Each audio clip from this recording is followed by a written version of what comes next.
Assalamualaikum warahmatullahi wabarakatuh. Alhamdulillahirabbil alamin wassalatu wassalamu ala asyrafil anbiya'i wal mursalin wa ala alihi wa ashabihi ajmain. Para pemirsa yang berbahagia, selamat berjumpa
bagiannya itu ada mengandung doa-doa, baik dalam surat Al-Fatihah itu sendiri banyak di doa, kemudian juga pada duduk dan dua sujud mengandung doa dan lain-lain semuanya. Jadi boleh jadi di situ sudah ada doa, tetapi doa secara khusus yang dimaksudkan di sini yang dikatakan mukul ibadat adalah doa terpisah dari ibadah-ibadah lain, yang mana berdoa itu disebut otak ibadat karena pada saat berdoa kita nadah tangan dengan beberapa tata krama, ada yang beristighfar sebelumnya dan sebagainya, itu bersahaja juga. Yang paling dekat lagi pada saat berdoa itu kita sudah macam-macam bentuk kita, ada yang sampai menutup muka, sampai menangis, karena pada saat itu kita sangat membutuhkan sesuatu daripada Allah. Dan paling puncaknya kita merasakan apa yang sudah kita lakukan, baik ibadah-ibadah juga usaha-usaha yang sudah banyak sekali, tanpa doa sebenarnya tidak ada nilainya. Dan puncaknya itu dari ibadah kita juga mendoakan supaya diterima. Kemudian usaha-usaha kita diterima juga semuanya, baik amalan kita yang bersifat ibadah tadi atau hasilnya yang telah kita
juga.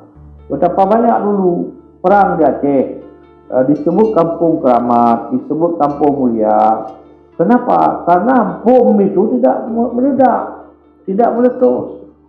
Kalau kita di Takengon itu ada dalam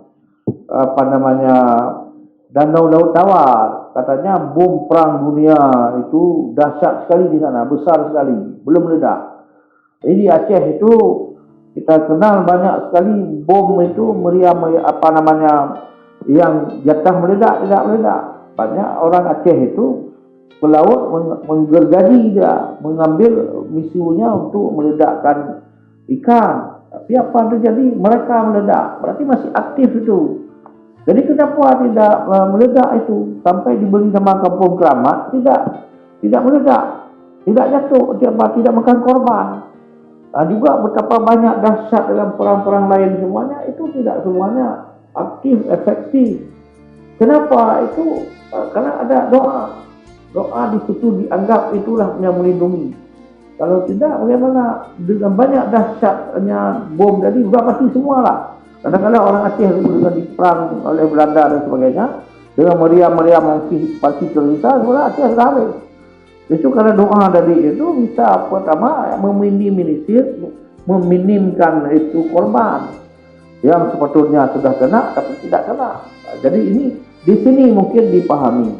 Kemudian pada saat-saat tertentu lagi kita tidak ada lagi kekuatan lain, tidak ada senjata, tidak ada apa, doa juga digunakan lagi. Ini mukhun ini adalah yang kita sebut tadi dengan silahul mukmin, senjata. Tapi hari ini kita tidak melihat bahwa senjata doa itu efektif. Itu kan penglihatan kita. Sebenarnya kita harus menciptakan senjata yang benar-benar. Misalnya hari ini kita melihat bagaimana saudara-saudara kita di Palestina itu melawan itu orang Yahudi dengan batu. Kemarin sore kita lihat di TV itu perempuan pakai ketapel, pusu atau petah yang putih. Sebenarnya itu satu hal yang aneh juga di zaman seperti sekarang ini masih menggunakan kena mempansana. Kan itu satu hal lucu gitu kita lihat. Tetapi lain tidak ada. Saya tahu bahwa kita ada senjata, umat Islam ada senjata. Tapi kalau digunakan senjata oleh orang Hamas, katakanlah orang-orang itu menggunakan senjata. Jadi satu kita tembak, Yahudi menembak 10. Yang kita tembak belum tentu kena sekarang, dia sudah mengirim berjuta-juta senjata lain lagi. Jadi mereka buat perhitungan dibandingkan dengan Yahudi, senjata cukup canggih. Tapi kita sebenarnya kalau kita melihat senjata, Nabi mengatakan, ajarlah anakmu buat panah. Yang ini kita terfikir, tapi tak usahlah kita bicara itu kita tidak membuat panah. Panah itu senjata yang paling canggih pada masa Nabi. Tetapi kita dengan tidak ada daya lain, kita sebutlah tadi, doa itu menjadi senjata. Senjata minimal sekali tadi pada saat kita sudah tidak bergaya lagi, kita kembali kepada Allah, ini senjata kita. Itu mungkin. Tapi ada orang yang mengatakan doa ini minimal sekali itu sudah menjadi secara psikologis. Psikologis itu katakanlah orang musibah. Jadi kalau orang musibah mau ngomong apa kita? Ketawa tidak mungkin. Kita mau bantu sudah terjadi musibah. Nah, jadi apa yang kita bisa bantu? Tidak ada. Kita sebutlah semoga ada hikmahnya. Semoga yang masih hidup kita ini masih ada yang baiknya. Semoga yang sudah pergi itu adalah melipat ganda pahala. Kan itu. Jadi itu secara katakanlah kompensasi tadi atau secara psikologis juga bermanfaat. Jadi oleh karena itu doa itu kita ambil kesimpulan di sini sangat diperlukan bagi kita. Dan semua kita saya rasa lebih-lebih pada saat tidak ada bisa lagi menentukan sesuatu dengan potensi yang kita punya atau dengan apa yang kita usahakan, tidak bisa menentukan hitam putihnya. Disitulah kita berharap Allah lah, campur tangan Tuhan itu sangat dibutuhkan. Ini persoalan doa. Kemudian kita kaitkan dengan Ramadan. Allah Subhanahu Wa Taala memberi gairah kepada kita untuk bergerak, untuk berdoa. Di samping hari-hari kita itu doa itu okey selalu, Allah mengatakan ud'uni, doakan kepadaku, mintakan kepadaku, astajib lakum, saya akan penuhi permintaannya. Tapi orang memberi setelah tidak langsung mendapat hasil, itu diberi kriteria. Doa yang diterima adalah bagi orang-orang yang tidak banyak dosa. Makanya orang istighfar dulu berdoa, kemudian berdoa dulu setelah ibadat-ibadat khusus dan sebagainya. Diikutilah dengan ibadat-ibadat tadi ini.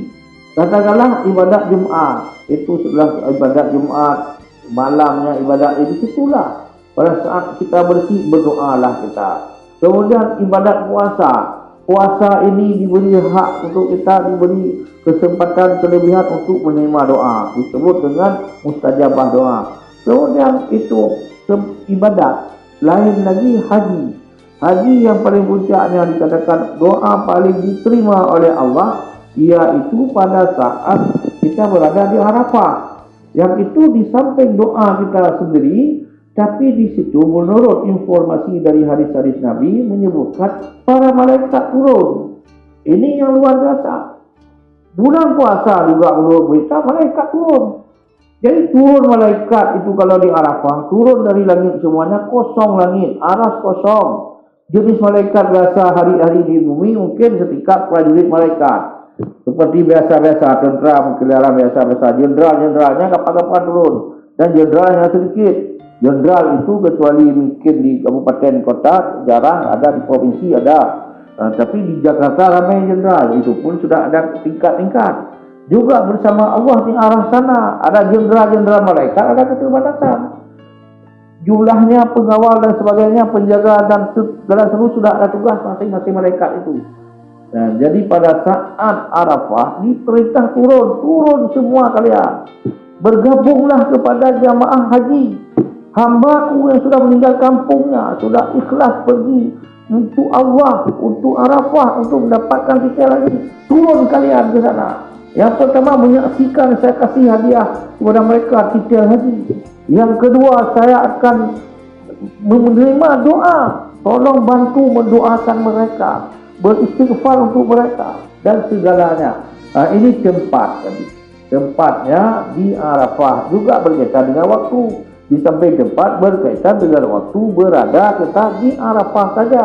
Di luar Arafah tidak berlaku. Kemudian diberi lagi tempat oleh Allah. Tempat mustajabah itu adalah di Raudhah. Raudhah itu masuk ke sana, subhanallah. Itu Raudhah itu hanya 5-10 meter dengan kuburan Nabi, dengan kuburan Abu Bakar.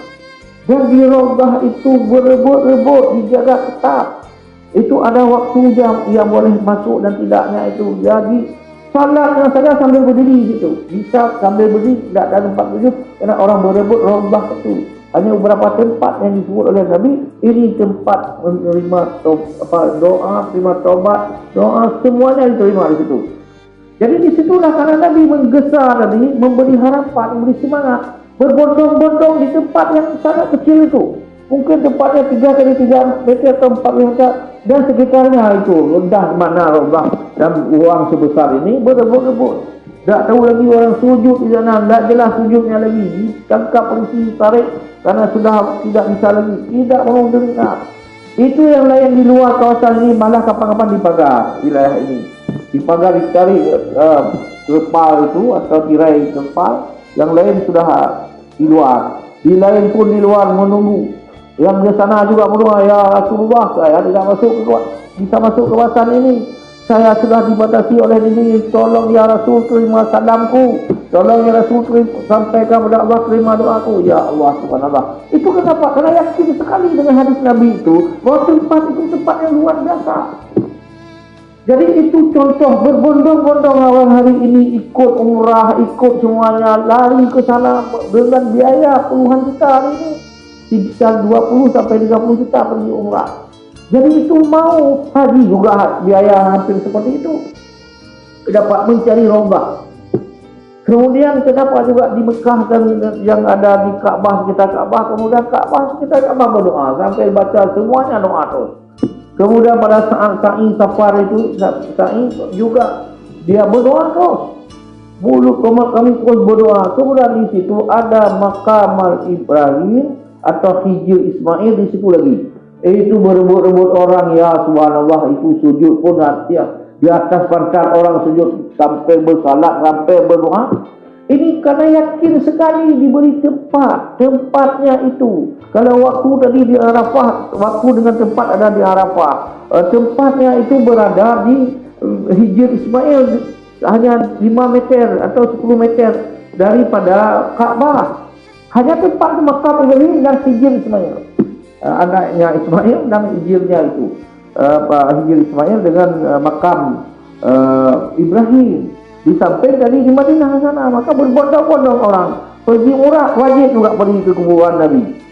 Alasannya tempat yang mustajabah doa.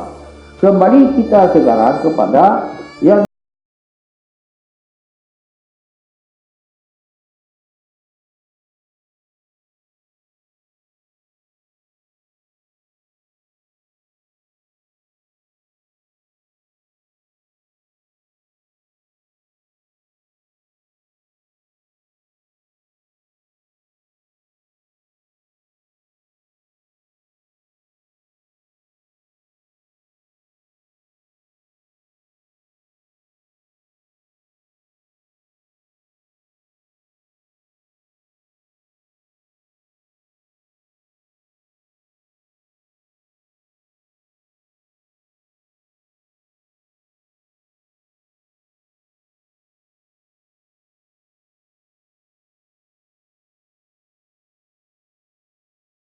ada lebih lagi. Tapi malamnya juga, malam bulan Ramadan itu sama dengan siangnya. Maksudnya waktu-waktu berdoa full 30 hari lebih kurang malam.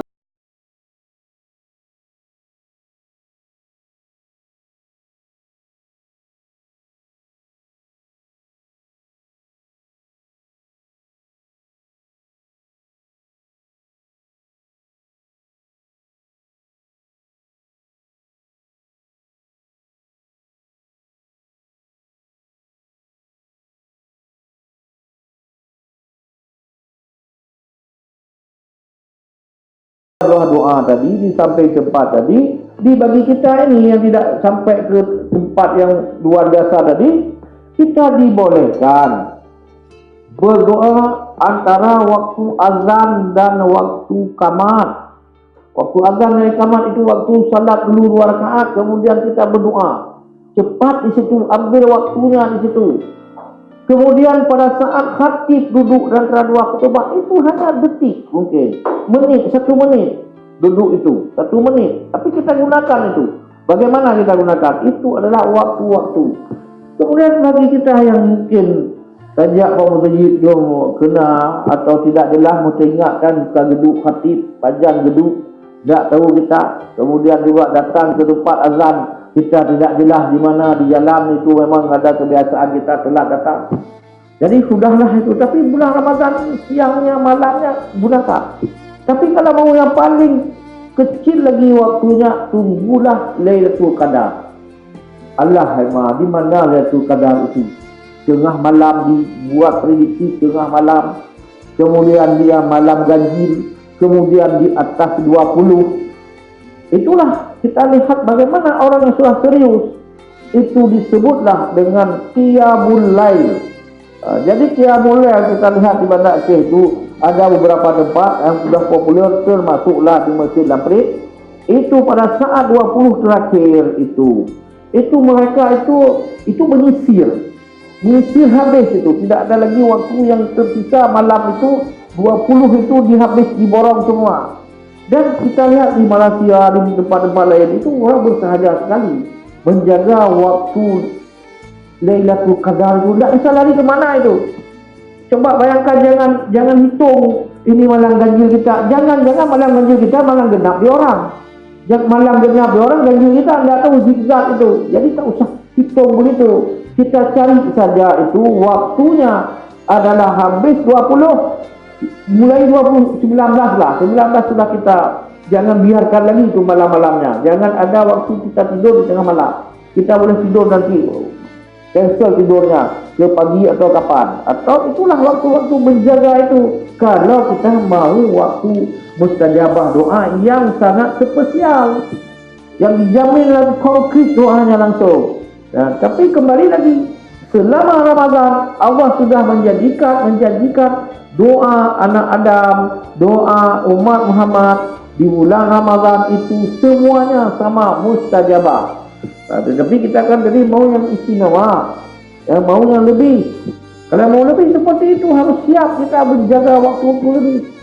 Jadi memang itulah waktu-waktu diberikan oleh Tuhan untuk kita, supaya kita mendapat yang lebih. Seperti tadi saya sebutkan, masjid kita, salat di masjid hebat berarti masjid raya lah. Itu kan satu kali satu, dinilai satu kelebihannya. Tapi kalau masjidku, kata Nabi di Madinah, itu 1000 kali di masjidku.